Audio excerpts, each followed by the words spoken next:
যদি এটা মনে হয় এটা বাংলাদেশের সবার, আমার কোনো রাজনৈতিক কোনো দলের সঙ্গে কোনো লেনাদেনা নাই, রাষ্ট্রনৈতিক বা হচ্ছে সরকার নৈতিক এমন কোনো ইন্টেনশন নাই যে আমার 6 দফা দিয়ে আমার লেনাদেনা, আমার 6 দফা বাস্তবায়ন হলেই আমি হচ্ছে খুশি। জাস্ট ইট, আমি এর বেশি কিছু করবো না। তবে যারা সংহতি প্রকাশ করতে এসছে আমি তাদের প্রতি আমার সম্মান জানাচ্ছি। ধন্যবাদ। প্রিয় সাংবাদিক বন্ধুগণ, চাপেন ভাইয়া, চাপেন চাপেন চাপেন, ডানে চাপেন, আরো ডানে চাপেন, ডানে চাপেন ভাইয়া। ভাইয়া মোবাইলটা সরাই যাবে, আমরা তো পাচ্ছি না কেউ কিছু ভাইয়া। ভাই মোবাইলটা এভাবে ধরলে আমরা পাবো না। একটু আপনি ডানে যাবেন, আপনি ডানে যাবেন।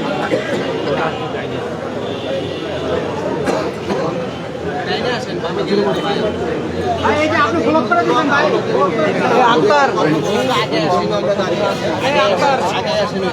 আরো এগিয়ে ওইদিকে সারের দিকে।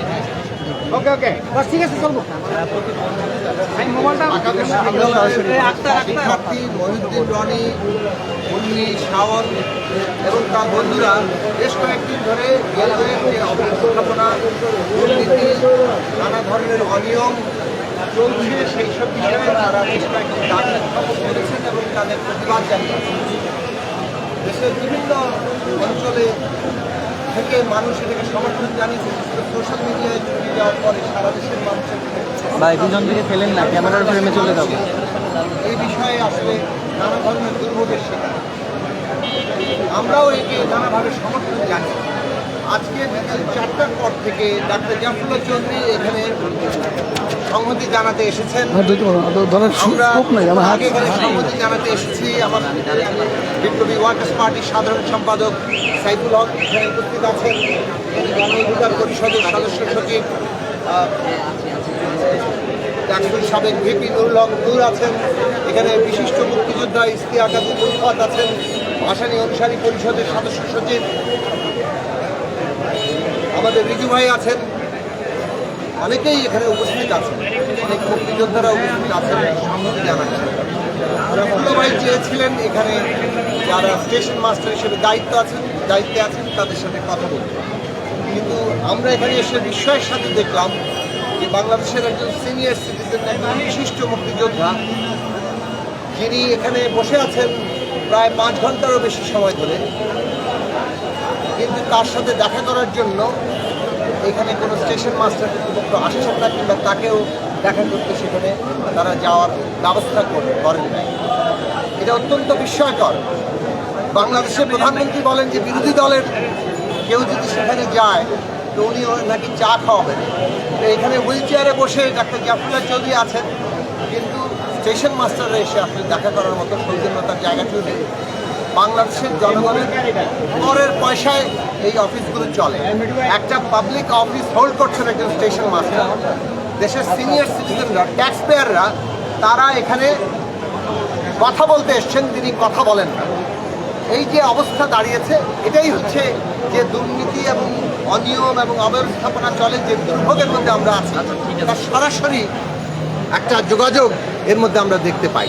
যারা জবাবদিহিতা যেখানে থাকে সেখানে দুর্নীতি, অব্যবস্থাপনা, অনিয়ম কমে আসতে বাধ্য।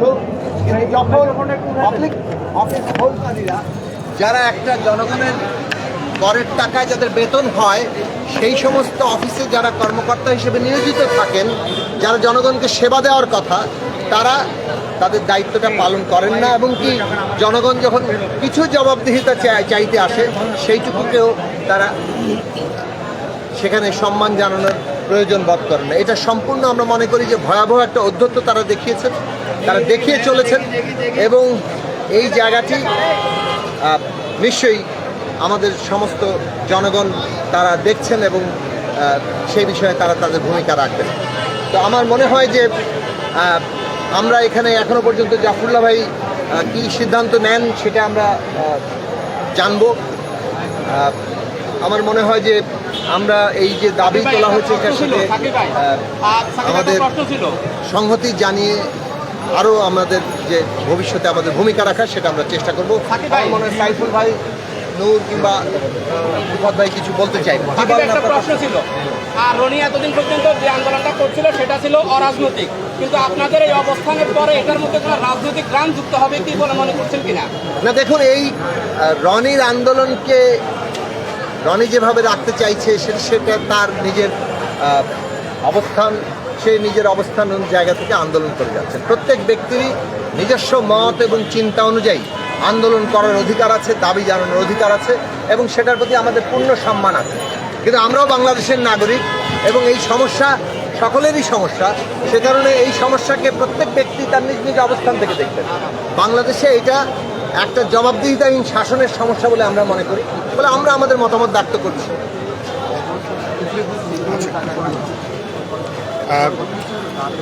সাংবাদিক বন্ধুগণ, আমরা অত্যন্ত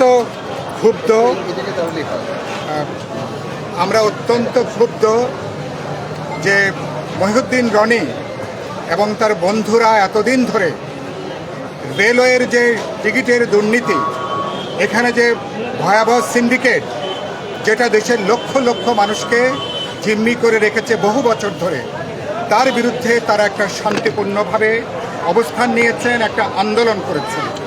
সে আন্দোলনের প্রতি আমরা আমাদের সংহতি জানাই, আমরা আমাদের একাত্মতা জানাই। এই আন্দোলনটা রনি এবং তার বন্ধুরা শুরু করলেও দেশের কোটি কোটি মানুষের রেলওয়ের এই দুর্নীতির বিরুদ্ধে যে আন্দোলন, টিকিটের কারচুপি, টিকিটের সিন্ডিকেটের বিরুদ্ধে যে আন্দোলন, এই আন্দোলনটায় কোটি কোটি মানুষের একটা নৈতিক সমর্থন আছে।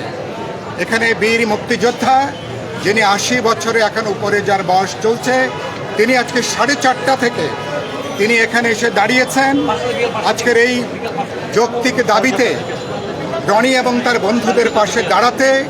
তিনি বারবার করে তিনি আপিল করছেন আপনাদের মাধ্যমে, রেলওয়ের যারা কর্তৃপক্ষ আছেন, কমলাপুর স্টেশনে যে স্টেশন মাস্টার আছেন, তিনি সিনিয়র সিটিজেন হিসাবে, তিনি একজন নাগরিক হিসাবে তিনি কথা বলবেন, তিনি আমাদের দাবিগুলো উত্থাপন করবেন।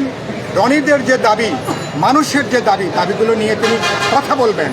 তারা এতটাই ঔদ্ধত্য তারা এতটাই বেপরোয়া, তারা একটা ন্যূনতম সৌজন্য দেখানোর তারা প্রয়োজন মনে করেন নাই।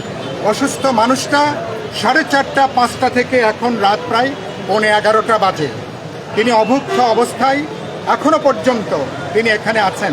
খবর পেয়ে আমরা সবাই এখানে ছুটে এসেছি দাবির প্রতি সমর্থন জানাতে, এবং এই যে কর্তৃপক্ষের যে ঔদ্ধত্য, আমরা তার নিন্দা জানাই, আমরা তার প্রতিবাদ জানাই। এতদিন পার হয়েছে, এখনো পর্যন্ত দুর্নীতি সিন্ডিকেটের বিরুদ্ধে এখনো বিশ্বাসযোগ্য কোনো পদক্ষেপ আমরা এখনো পর্যন্ত দেখি নাই। ফলে জাফরুল্লাহ ভাইয়ের জীবন আজকে এমনিতে আপনারা জানেন ঝুঁকির মধ্যে আছে। তিনি এই অবস্থায় তিনি এখানে অবস্থানরত এখানে আছেন। আমরা আগামী আধা ঘন্টার মধ্যে দেখতে চাই স্টেশনের কর্তৃপক্ষরা তারা এখানে আসবেন, কথা বলবেন, এবং তারা সেখানে কি বক্তব্য রাখেন, এবং তারপরে এখানে জাফরুল্লাহ ভাই এবং আমরা আমাদের পরবর্তী যে কার্যক্রম, তারপরে সে ব্যাপারে আমরা সিদ্ধান্ত গ্রহণ করব। আচ্ছা, নূর কিছু বলেন এখন।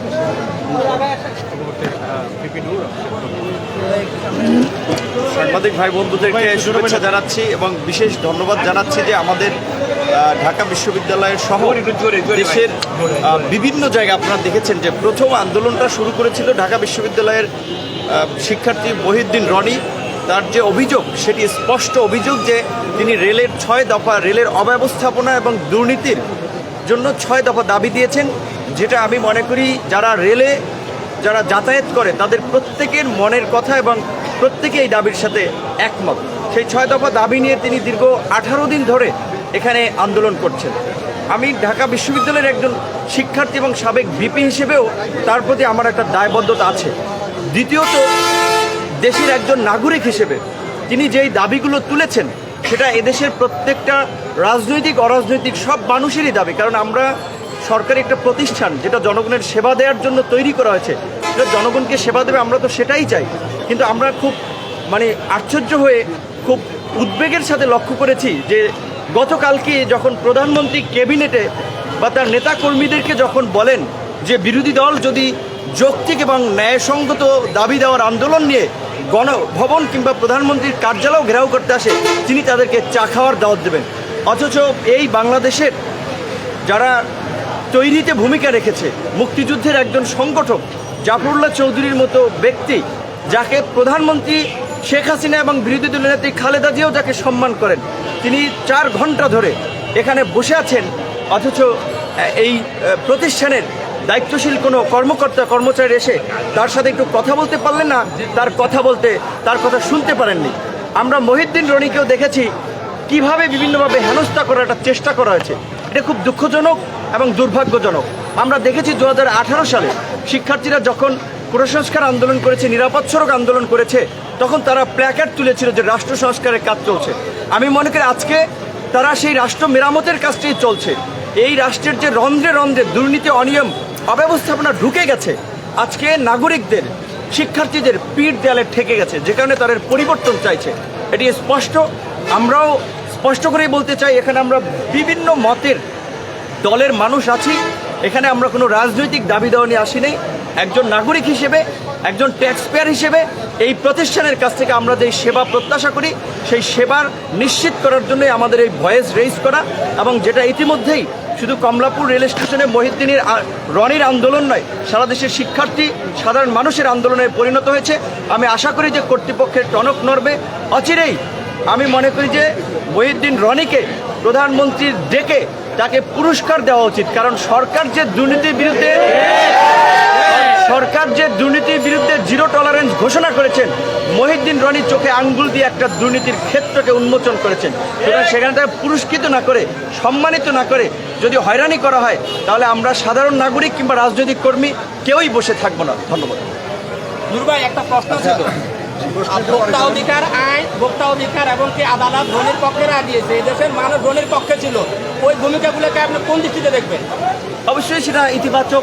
আজকে এটা আমরা বলেছি যে তিনি ভোক্তা অধিকার একটা অনিয়মের একটা প্রতিকার পেয়েছেন, এবং সেটা আসলে কতটুকু কন্টিনিউ করবে সেটার কোনো গ্যারান্টি নেই। আমরা এই ধরনের আমরা সংক্ষেপে ব্যবস্থাপনা একটা দেখেছি, একটা প্রতিষ্ঠানকে জরিমানা করেছে, কিন্তু তার মেজর যে অভিযোগ ছিল সেটা ছিল এই যে রেলের যে কালোবাজারি এবং একবারে মন্ত্রণালয় থেকে টিকিট কাউন্টার পর্যন্ত যে দুর্নীতি, অনিয়ম, ব্যবস্থাপনা, সেগুলো নিয়ে 6 দফা দাবি। তার দাবিগুলো স্পষ্ট, তার 6 দফা দাবি তো পূরণ হয়নি। সেটা আমরা ধন্যবাদ জানাই যে 18 দিন ধরে এই গরমের মধ্যে, এই রকমের পরিবেশে সে এবং তার সাথে কিছু নারী শিক্ষার্থীরাও তার সাথে অবস্থান নিয়েছে।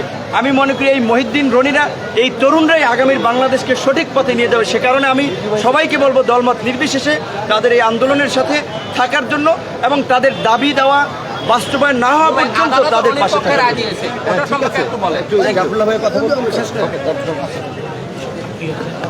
আচ্ছা, উলফাত ভাই, আমার মনে হয় যে আপনি বলবেন, মুক্তিযোদ্ধা উলফাত ভাই। আচ্ছা, সবাইকে আপনারা একটু প্রস্তুত নেন। জাফরুল্লাহ ভাই একটু এগিয়ে আসতে পারেন, আপনি বসে এখন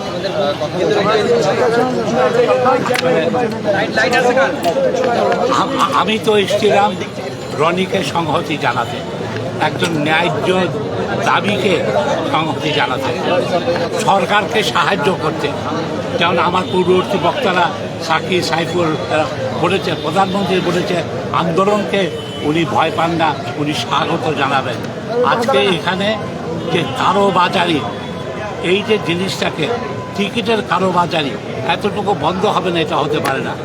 আমি আশ্চর্য হয়ে গেছি, আমাদের স্টেশন মাস্টার ওনাকে সাহায্য করতেই চেয়েছে, কিন্তু ওনারা এই 5 ঘন্টা যাবৎ আমাদেরকে 5 ঘন্টা যাবৎ ওনারা বসিয়ে রেখেছেন, একবার এক কথা লুকিয়ে আত্মগোপন করছেন। আত্মগোপন কে করে? যে চুরির সাথে সম্পৃক্ত। উনি কি কালোবাজারিদের সাথে যুক্ত আছেন? যদি না থাকেন, এত ভয়ের কি আছে? আমরা চাইছি একটা সুস্থ, কল্যাণকর বাংলাদেশ। আমরা আসবো, টিকিট নেব, আমার এনআইডি কার্ড দিয়ে শেখানো আছে, এক মুহূর্তে 2টা বা 3টা টিকিট হলে আর কালোবাজারি হতে পারবে না।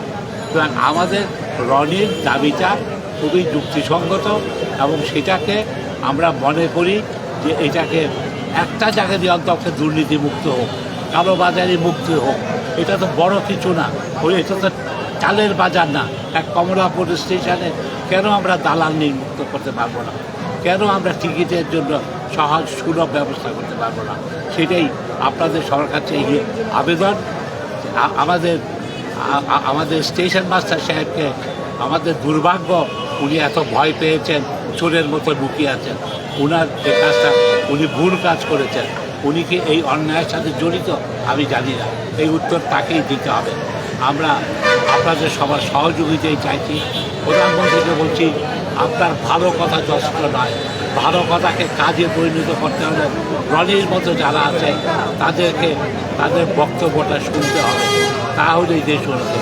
আর তাছাড়া আজকে দেশের মুক্তির জন্য যে রাজনৈতিক আন্দোলন অনুগ্রহ করে আপনি সেই দিকে এগিয়ে দেন। আমাদের সবাইকে ধন্যবাদ। জবলে স্যার একটা কথা ছিল। 5.5 ঘন্টার মতন অবস্থান করছে কিন্তু আপনি ঢুকতে